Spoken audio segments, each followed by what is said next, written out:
Ce que vous entendez, c'est la douce voix de Maritza, un nom que vous reconnaissez peut-être parce qu'elle fait partie de la toute première mouture de Star Academy en 2003. Elle vient de sortir un album en espagnol, Quién eres, et elle va être en spectacle ce soir en clôture au Festival de jazz sur la scène L'Auto-Québec et on la reçoit aujourd'hui. Maritza, bonjour. Bonjour. J'aimerais qu'on commence par parler de ta carrière parce qu'on dit Star Academy 2003, mais il s'est passé tellement de choses depuis 2003, mais tu as commencé à chanter avant aussi.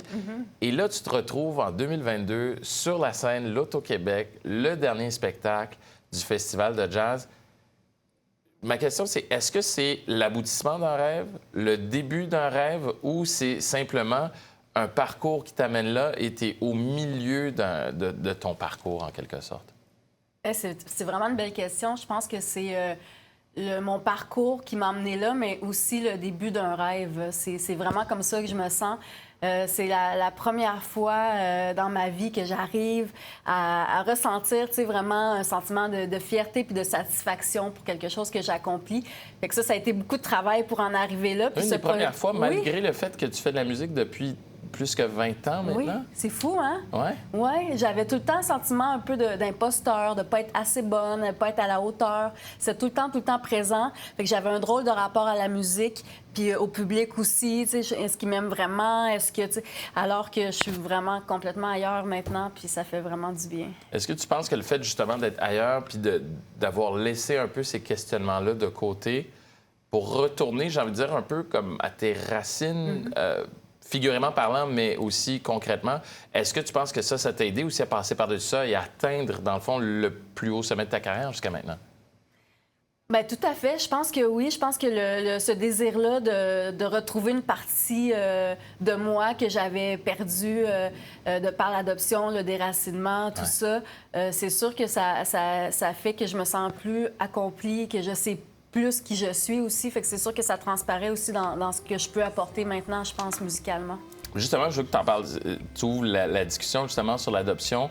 Tu es très engagé aussi.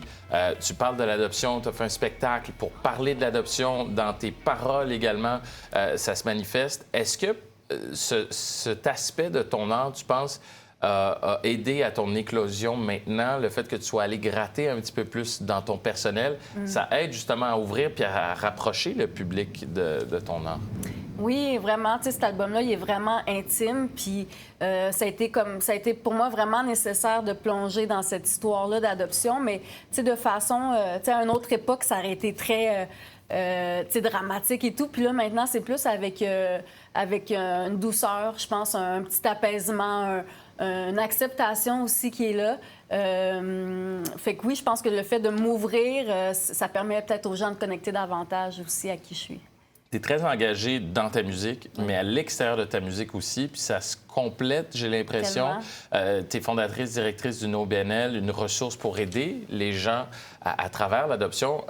Parle-moi, comment la musique influence ton action sociale et comment l'art et comment l'action sociale influence ton art aussi? Comment tout ça se mélange puis se marie pour donner ce qu'on va voir sur la scène de l'Auto-Québec? Bien, oui, non, mais c'est drôle parce qu'en fait, moi, la relation d'aide a toujours, longtemps fait partie de ma vie. Je dirais que c'est presque une passion autant que la musique, ce besoin-là d'aider. Fait que j'ai été dans différents secteurs d'aide. Puis là, quand j'ai cofondé l'organisme Raïs Ressources Adoption, c'est comme si là, tout faisait du sens, tu sais, de pouvoir aider, soutenir des gens qui vivent ou qui vont vivre cette expérience humaine-là.